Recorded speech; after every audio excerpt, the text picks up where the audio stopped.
ഇത് എൻ്റെ അയൽവാസി ലാമിക്കുട്ടോ. സ്കൂളിൽ പോകാൻ ഭയങ്കര മടിയാണ് അവൾക്ക്. അവൾ അവിടെ നിന്ന് കളിക്കുകയാണ്. അവൾക്ക് കണ്ണിക്കേടാന്ന് പറഞ്ഞിട്ട് ഇരിപ്പാണ്. ഒരു കണ്ണിലൊരു കേടുമില്ല, വെറുതെ പറയാണ്. അവൾക്ക് ഭയങ്കര മടിയാണ് സ്കൂളിൽ പോകാൻ. ഇതാണ് കേട്ടോ എൻ്റെ വീട്. ലാമിക്കുട്ടി,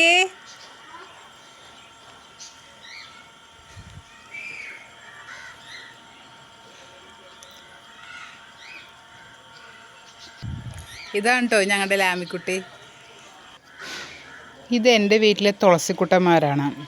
ഈ തുളസിക്കുട്ടന്മാർക്ക് എല്ലാ കീടം വന്ന് നശിച്ചു പോയി. അതുകൊണ്ട് കുമ്മായം മണ്ണിൽ വിതറിയ കീടങ്ങൾ വരില്ല എന്ന് പറഞ്ഞ് കുമ്മായം കുറച്ച് മണ്ണിൽ വിതറിയതാണ്. അങ്ങനെ നേരെ ഞാൻ കൃഷിത്തോട്ടത്തിലോട്ട് പോയി. കൃഷിത്തോട്ടത്തിലേക്ക് ഇറങ്ങിയപ്പോഴാണ് ലാമിക്കുട്ടീനെ ഞാൻ കണ്ടത്. അപ്പോൾ ലാമിക്കുട്ടിയുടെ വീഡിയോ കുറച്ചെടുത്തു. കൃഷിത്തോട്ടം എൻ്റെ ചെറിയ കുഞ്ഞ് കൃഷിത്തോട്ടം കേട്ടോ. അതിൽ ഞാൻ പറയാൻ പോകുന്നത് എന്താ വെച്ചാൽ, ഇത് എൻ്റെ ചീരക്കുട്ടന്മാരാണ്. ഒരു 4 തവണ എങ്കിലും ഞാൻ ഇവന്മാരെ മുറിച്ചെടുത്തിട്ടുണ്ട്.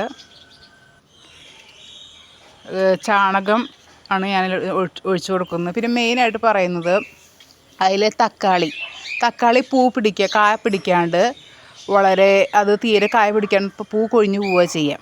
അപ്പോൾ ഞാൻ ഇതിന് വേണ്ടി ചെയ്യാൻ പോകുന്ന ഒരു കാര്യം അതാണ് ഇതിൽ പറയാൻ പോകുന്നത്.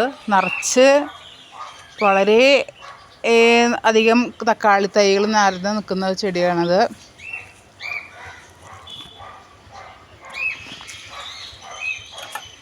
കണ്ടോ, നിറച്ചിപ്പോൾ ഈ കായ വന്നിട്ടുണ്ട്. അതിൽ എന്താ കാരണം എന്ന് നോക്കണ്ടേ? നിറച്ച് ഇപ്പോൾ ആ പൂലൊക്കെ നിറച്ച് കായകളാണ്.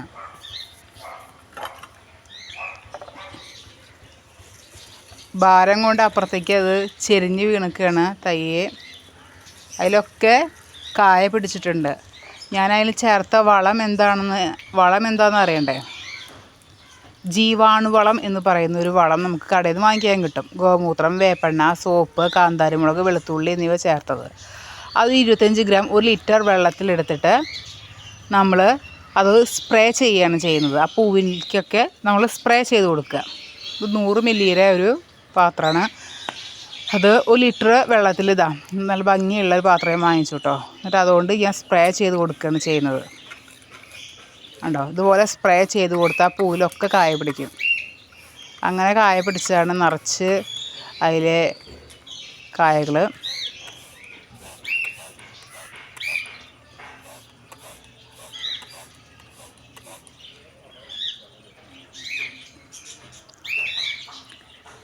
ഇത് കഞ്ഞിവെള്ളം നമ്മൾ ഒരു 3-4 ദിവസം കൊണ്ട് പുളിപ്പിച്ചെടുക്കണം.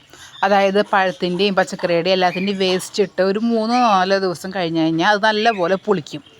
ആ നല്ലപോലെ പുളിച്ചെടുത്ത ആ വെള്ളം ഈ മുരടിപ്പ് മാറാൻ വേണ്ടിയിട്ട് പച്ചമുളകിൻ്റെ മുകളിലൊക്കെ നമ്മൾ തെളിച്ച് കൊടുക്കണം.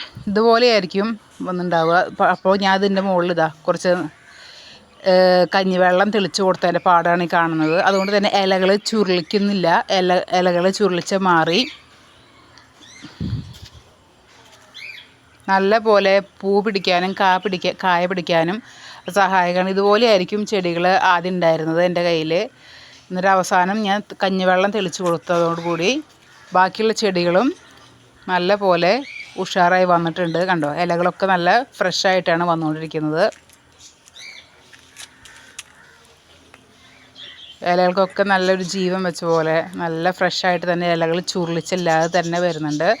മെയിൻ കാരണം എന്ന് പറഞ്ഞാൽ, പിന്നെ അതിൻ്റെ ചുവട്ടിലൊന്നും പുല്ലുകളുണ്ടാവില്ല. ഒക്കെ പറിച്ചെടുത്ത് ആ ചെടികൾ മാത്രമേ ഉണ്ടാവുള്ളൂ. ബാക്കിയുള്ള പുല്ലൊക്കെ വലിച്ച് കളയും. കാരണം മറ്റുള്ള വളം അതിലേക്ക് വലിച്ചെടുക്കും.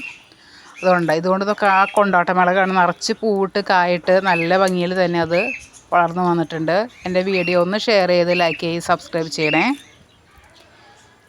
അതുപോലെ തന്നെ നമ്മൾ പുക കൊടുക്കുമ്പോൾ അത് നല്ലൊരു വളപ്രയോഗമാണ്. പുക കൊള്ളുമ്പോൾ അതിലത്തെ കീടങ്ങളൊക്കെ നശിച്ചു പോവും. ഇത് ചീനമുളകിൻ്റെ തൈകളാണ്.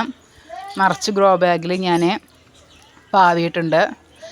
ഗ്രോ ബാഗിലില്ലെങ്കിൽ താഴത്ത് വെച്ചാലും നല്ല പോലെ കഞ്ഞിവെള്ളം തെളിച്ച് കൊടുത്താലും നല്ല പോലെ തന്നെ അത് ഉണ്ടാവും. ഇതൊക്കെ ചീനമുളകിൻ്റെ തൈകളാണ്. ഇത് കൊണ്ടാട്ടമുളകിൻ്റെയാണ്. കഞ്ഞിവെള്ളം തെളിച്ചതിൻ്റെ പാടകളാണ് കാണുന്നത്. അതുകൊണ്ട് തന്നെ ഇലകൾ ഇപ്പോൾ ചെടി മെല്ലെ നന്നായി വരുന്നുണ്ട്.